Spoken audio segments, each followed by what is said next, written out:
They thought they could tame Texas with clipboards and HOA rules. But when suburban dreams collided with a century-old ranch and one determined landowner, chaos erupted. This wasn't just a property spat, it was a full-on showdown on gravel, and Mason Carter wasn't about to surrender. There's a peace that only comes from standing on your own ground, a stillness that hums under your boots when you're on soil your ancestors worked. My name's Mason Carter, 42, a third-generation Texan and the proud owner of a 120-acre spread that's been in my family since 1932. To me, it's more than land, it's memory, legacy, a levying piece of freedom in a world that's forgotten what that feels like. My house sits half a mile off the main road, down a long gravel drive that slices through the pasture like a gray thread. There's an old windmill, rusted but standing, 2 weathered grain silos, a metal shed packed with gear I could repair in my sleep, and my 2 trusty dogs, Daisy and Buck, who know every inch of this place by heart. Everything beyond the gate is mine, and I plan to keep it that way. Between my eastern fence and the edge of a tidy little subdivision that popped up 5 years ago lies a gravel road. It might look like some public path, but it's entirely on my property, always has been. No easement, no right-of-way, just an old trail my family once used to move cattle from the south fields. Over time, a few folks, mostly newcomers from out of state, started cutting through, treating it like a shortcut. I let it slide until it felt more like arrogance than oversight. About a year ago, I put up a sturdy metal gate locked tight. No code, no buzzer, just a bold red sign. Private property. No trespassing. No exceptions. Folks adapted. The polite ones waved from the other side, and life stayed quiet. That is, until she showed up. Her name was Lisa Bennett, tall, fake-tanned, and sharp as a Botox needle. She moved into the neighborhood next door and quickly got herself elected president of their homeowners association. A suburban throne dressed up in neutral tones. I hadn't even met her before she was sniffing around my gate, clipboard in hand, with that look people get when they think you're breaking some unspoken rule. Our first chat was a doozy. Lisa Bennett, HOA president of Prairie View Estates, she said, like it was a title worth bowing to. I tipped my hat. Mason landowner. It didn't take a rocket scientist to see trouble brewing. Things kicked off on a Tuesday morning. I was unloading feed in the pasture when I spotted Lisa again, standing by my gate in spotless white sneakers, clipboard at the ready, flanked by 2 teens in matching Prairie View HOA volunteer shirts. Mr. Carter, she called, voice dripping with fake charm, we're here to talk about a community opportunity. I leaned on the fence, wiping sweat off my brow. Can't see what opportunity out here would matter to folks with manicured lawns and pool schedules. She gave a tight little laugh. We're organizing a family ATV day for the kids, part of our Back to Nature program. Your gravel road would be perfect for access to open space. It'd really unite the neighborhood. My smile stayed cold. This road's not for the community. It's private, always has been. Nobody rides my land unless I say so, and I don't. She stiffened. One of the teens shifted uncomfortably. Mr. Carter, she said, her tone turning icy, we'd appreciate your cooperation. No need for conflict over something so small. We could be partners. I shook my head. Not interested in partners who show up demanding access like it's a favor to me. Her mask slipped, eyes narrowing. You're causing deviation. Frankly, you might not have a say. That got me. Come again. She flipped through her clipboard like it was gospel. As HOA president, I've started a motion with our legal team to expand community pathways. The land around Prairie View is under review EW. You could end up in our jurisdiction if the county sees it's for the greater good. I laughed outright. This road's been ours for nearly 100 years. The county's already ruled I'm outside your reach. You can't just claim my land because you want it. She flashed a brittle smile. You're isolating yourself. That's a shame. Then she turned, her little posse trailing behind, and vanished down the path. Next morning, I found a letter in my mailbox, fancy Prairie View HOA stationery, stamped and signed. It requested I unlock my gate for recreational use of existing gravel paths, hinting at legal consequences if I kept blocking common access routes. I stood there staring at it, dogs barking in the distance, wind sweeping the pasture. They wanted a fight. It hit the fan on a Saturday, clear Texas sky, birds chirping, mesquite on the breeze. I'd just rolled in from town with fencing supplies and a 6-pack of sweet tea, whistling as I drove up, thinking I might finally get a peaceful weekend. Then I saw it. My gate wide open, the lock sliced clean off. I slammed the truck into park, heart pounding like a freight train. Daisy and Buck were going nuts, pacing the trailhead for bristling. The pasture was gouged with fresh tire tracks, multiple sets, crisscrossing everywhere. I bolted to the barn office, yanked up the security feed, and watched my mug nearly hit the floor. There was Lisa in a golf cart, swinging my gate open like she owned the place, a Prairie View HOA flag flapping behind her like she just stormed the beach. 4 kids on ATVs followed, roaring across my land, laughing, high-fiving, treating my ranch like a playground. They tore through my hayfields, down the cattle path, past the livestock water tank. One kid spun a donut by my generator, another clipped my chicken coop, sending hens into a frenzy. Lisa waved, grinning, pointing at my barn like a tour guide. Look, kids, that's old-school charm. Rage burned through Mehmet, sharp and personal.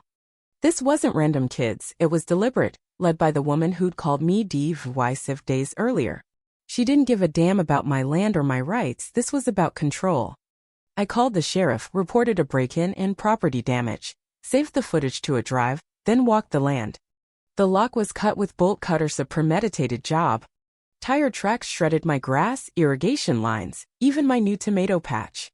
Fence posts were toppled, a feed barrel knocked over, and worst of all, one of my steers had bolted through a wire gate, now limping in the east pasture from the mess. My sanctuary looked like a battlefield. When the deputy arrived, I handed over the footage. His eyebrows shot up as he watched. "Who do they think they are?" he muttered. I didn't answer, I was too busy keeping my temper in check. That night, I upgraded everything, a new lock, a second steel gate, a motion-triggered siren, alerts to my phone, and a spotlight that'd light up half the pasture if anything crossed the line. I added a sign, "Trespassers will be prosecuted. ATV riders will be plowed. HOA members will be laughed at." Childish. Maybe. But after watching Lisa parade across my land, I'd earned it. Sleep didn't come that night. I lay awake, ears tuned to every creak, every bark, knowing this wasn't the end. Lisa hadn't just trespassed, declared war. And she wasn't done. The next move came in a glossy Prairie View envelope, not a casual note, but a formal demand to remove all barriers and meet FOA access needs. Attached was a map shading my land in pastel yellow, labeled Recreational Corridor 7, bike trails through my pasture, a rest zone where my shed stood, and a picnic spot smack on my compost heap. They were trying to redraw my property lines. Then the rumors started. Texts from town asked if I was okay, saying I'd gone unhinged, sicking dogs on kids, barricading public land with overkill fencing. One guy asked if I was stockpiling guns. Lisa was spinning tales, turning her HOA into a propaganda mill, painting me as a lunatic. I could handle gossip, but then it got weird. One morning, I stepped out with my coffee and saw a drone hovering over my fence, lens trained on my barn. It returned daily, flying lower, tracking the dogs, buzzing my workshop windows. With binoculars, I spotted a sticker, HOA Community Safety Initiative. Lisa was spying on me. I set up my own 360-degree cameras, compiled every letter, rumor, and drone sighting into a binder, Exhibit A, Lisa's power trip, and filed a police report. The deputy said they couldn't act unless the drone dipped too low, but he smirked, "Sounds like your neighbor needs a hobby."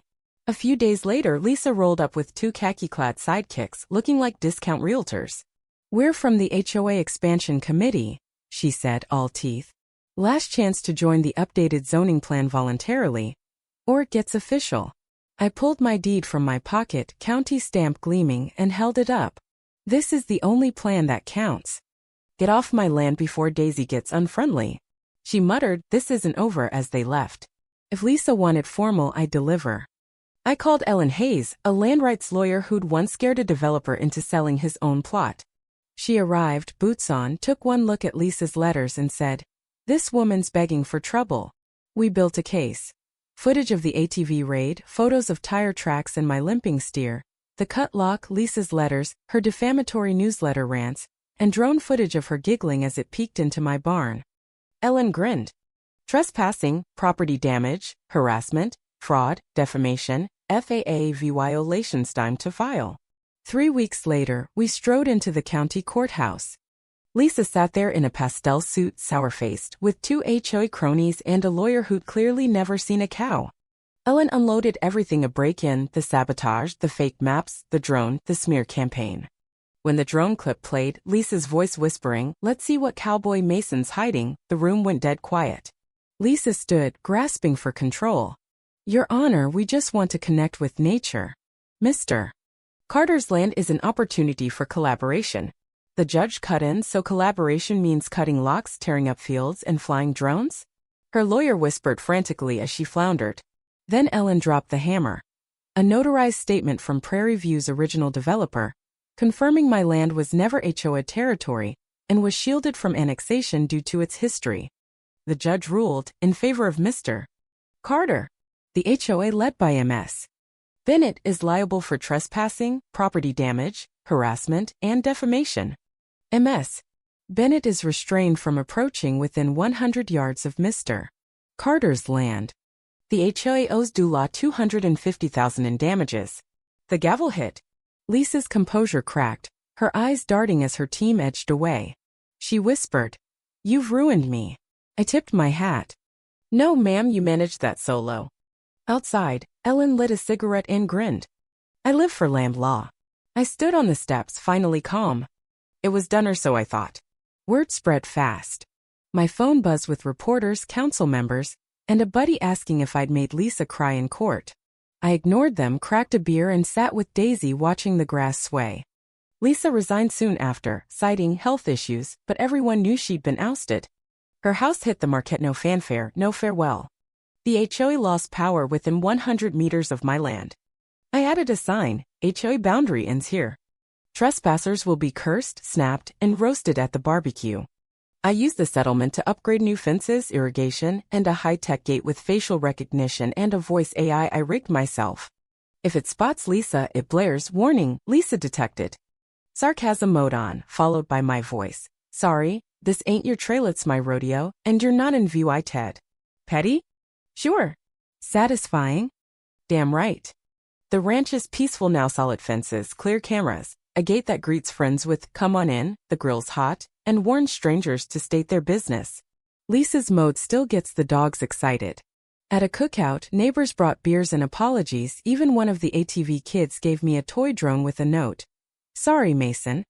Learned my lesson. It sits above my workbench." This wasn't just about Gravelet, it was about respect, boundaries, and keeping what's yours in a world that wants it all blurred. Some things stay a man's, especially when his name's on the deed.